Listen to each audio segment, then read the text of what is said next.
प्यारे दर्शकों नमस्कार। तारीख है आज 25 अप्रैल 2026, दिन शनिवार, हिंदी तिथि वैशाख माह शुक्ल पक्ष नवमी। आइए नजर डालते हैं हमारे प्यारे राज्य उत्तराखंड की तमाम बड़ी खबरों पर। वीडियो शुरू करने से पहले कमेंट बॉक्स में जय हिंद लिखकर हमें सपोर्ट करें। तो चलिए शुरू करते हैं। गर्मी को देखते हुए बदला सभी स्कूल्स का समय, अब इस टाइम खुलेंगे। डीएम ने जारी किया आदेश। हरिद्वार में गर्मी को देखते हुए सभी सरकारी सहायता प्राप्त और निजी स्कूल के खुलने और बंद होने का समय बदल दिया गया। डीएम मयूर दीक्षित ने इसके आदेश जारी कर दिए हैं। आदेश के अनुसार अब 27 अप्रैल से 26 मई तक प्री प्राइमरी से कक्षा 5 तक के स्कूल 7:30 से 12 बजे तक और 6 से 12 तक स्कूल 7:30 बजे से 12:30 बजे तक चलेंगे। उन्होंने आदेशों का सख्ती से पालन करने के निर्देश दिए हैं। यमुना घाटी में मूसलाधार बारिश शुरू, 9 जिलों में बदलेगा मौसम, अंधड़ की चेतावनी। बीते कई दिनों से गर्मी की मार झेल रहे उत्तराखंड में मौसम एक बार फिर से बदलेगा। 9 जिलों में शनिवार को इसका असर देखने को मिलेगा। कई जिलों में बारिश के साथ अंधड़ की चेतावनी जारी की गई। वहीं देर शाम यमुनोत्री घाटी में तेज गर्जना के साथ आसमानी बिजली चमकी, साथ ही मूसलाधार बारिश शुरू हो गई। इससे यमुनोत्री धाम सहित यमुना घाटी में बिजली सप्लाई बंद हो गई है। मौसम विभाग ने उत्तरकाशी, रुद्रप्रयाग, चमोली, बागेश्वर, पिथौरागढ़ जिलों में कुछ स्थानों पर हल्की से मध्यम बारिश और 4,400 मीटर व उससे अधिक ऊंचाई वाले इलाकों में बर्फबारी की संभावना जताई है। मौसम विज्ञान केंद्र के निदेशक सीएस तोमर ने बताया कि मैदानी जनपदों में मौसम शुष्क रहने की संभावना है। भ्रामक सूचना वारीज बनाने वालों पर पुलिस का सख्त रुख, 3 के खिलाफ मुकदमा दर्ज। केदारनाथ धाम की यात्रा को लेकर भ्रामक जानकारी फैलाने वालों पर रुद्रप्रयाग पुलिस ने सख्त रुख अपनाया। सोशल मीडिया पर गलत सूचना और रील्स को साझा करने के मामले में कोतवाली सोनप्रयाग में 3 अलग अलग मुकदमे दर्ज किए गए। एसपी निहारिका तोमर के नेतृत्व में रुद्रप्रयाग पुलिस जिला प्रशासन के साथ मिलकर यात्रा को सुरक्षित, सुगम और व्यवस्थित बनाने में जुटी हुई है।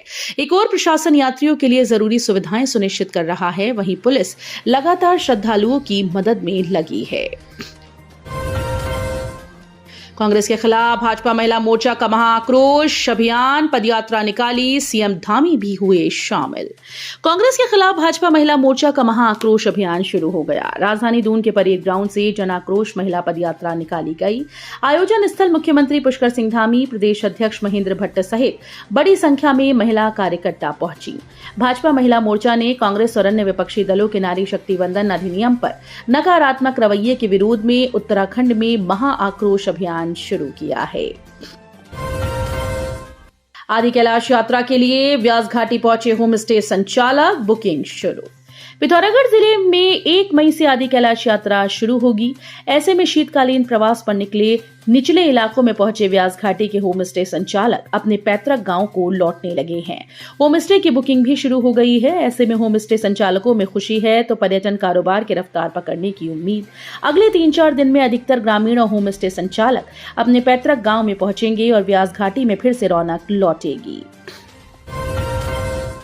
उत्तराखंड के डीजीपी का ऐलान, विक्रम के हत्यारों पर 1-1 लाख का इनाम। देहरादून के सिल्वर सिटी मॉल में हुई विक्रम शर्मा की हत्या में फरार चल रहे झारखंड के 6 आरोपियों पर अपर पुलिस महानिदेशक वी मुरुगेशन ने 1-1 लाख का इनाम घोषित किया। आरोपियों की गिरफ्तारी के लिए पुलिस की अलग अलग टीम दूसरे राज्यों में दबिश दे रही है।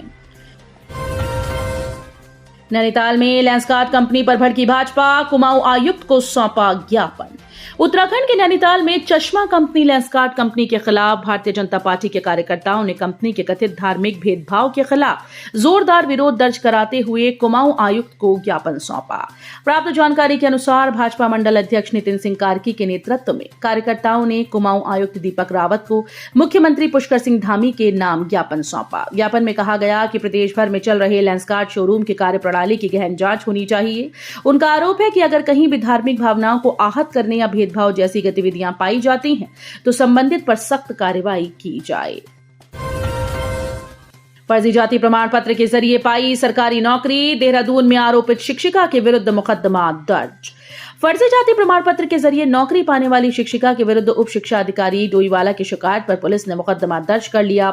यहां बता दें कि सरकारी सेवा में फर्जी दस्तावेजों पर नियुक्ति पाने के मामले में शिक्षा विभाग ने कड़ी कार्रवाई करते हुए डोईवाला क्षेत्र में तैनात इस सहायक अध्यापिका की सेवा समाप्त कर दी थी। विभागीय जांच में अनुसूचित जाति का प्रस्तुत प्रमाण पत्र कूट रचित पाए जाने के बाद ये कार्रवाई की गई थी। मामला डोईवाला क्षेत्र के राजकीय प्राथमिक विद्यालय जौलीग्रांट प्रथम का है। यहाँ सहायक अध्यापिका सीमा देवी तैनात थीं। आरोप था कि उन्होंने अनुसूचित जाति का फर्जी प्रमाण पत्र प्रस्तुत कर आरक्षित श्रेणी का लाभ लेते हुए नियुक्ति पाई थी। एंड्रॉइड गॉड मोड, फोन में घुसा तो हटाना है मुश्किल, खुद कर सकता है ट्रांजैक्शन, मैसेज और कॉल डाइवर्ट। देश में साइबर अपराध के तेजी से बढ़ते हुए खतरे के बीच गृह मंत्रालय से जारी अलर्ट के बाद उत्तराखंड एसटीएफ ने एंड्रॉइड गॉड मोड मालवेयर को लेकर चेतावनी जारी की है। ये मालवेयर हाईटेक ठगी का नया खतरा बनकर उभर रहा है। इस मालवेयर से मोबाइल पूरी तरह से हैक हो जाता है। एसटीएफ उत्तराखंड की ओर से जारी की गई जानकारी के मुताबिक एंड्रॉइड गॉड मोड नाम का बेहद खतरनाक मालवेयर तेजी से फैल रहा है, जो मोबाइल यूजर के पूरे डिवाइस पर कब्जा कर सकता है। जांच में सामने आया कि यह मालवेयर खुद को एसबीआई योनो जीवन प्रमाण पत्र, आरटीओ चालान और फर्जी कस्टमर सपोर्ट ऐप्स के रूप में पेश करता है। हैंडपंप के लिए कुआं खोदने के दौरान हादसा, मलबे में दबा बुजुर्ग, राहत व बचाव कार्य में जुटी टीम। कांगड़ी ग्राम पंचायत से हैंडपंप के लिए कुआं खोदने के दौरान मिट्टी की भारी भरकम ढांग गिरने से एक बुजुर्ग मलबे के नीचे दब गए।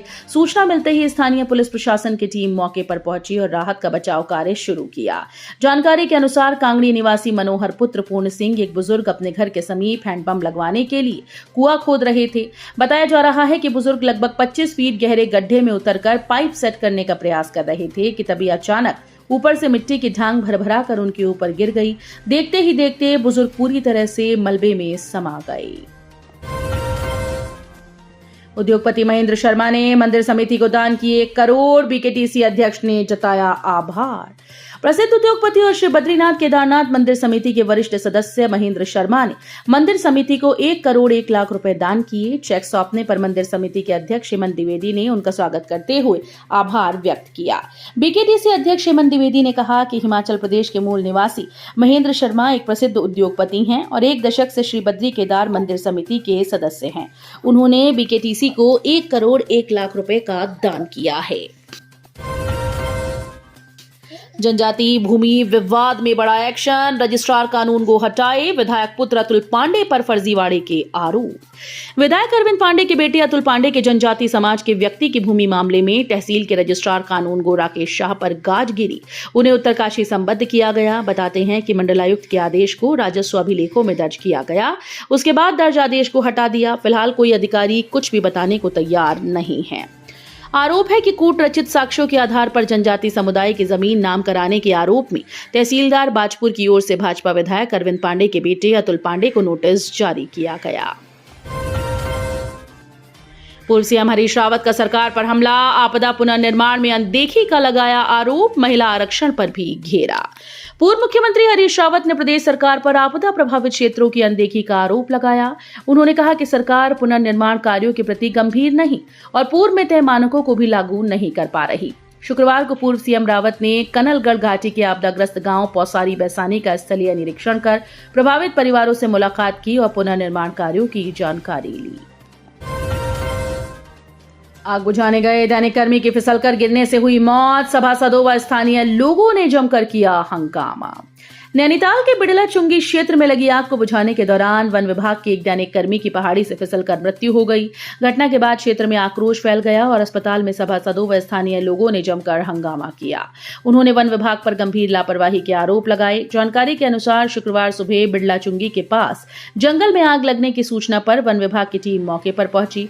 आग बुझाने के दौरान बिड़ला निवासी आनंद राम अचानक से फिसलकर गहरी ढलान में गिर गया। प्रत्यक्षदर्शियों के मुताबिक उसके पास कोई सुरक्षा उपकरण नहीं था, जिससे गिरने पर उसके सिर में गंभीर चोट आई और वो मौके पर ही मूर्छित हो गया। तो ये थी उत्तराखंड की बड़ी खबरें। हम मिलेंगे अगले बुलेटिन में, तब तक के लिए धन्यवाद।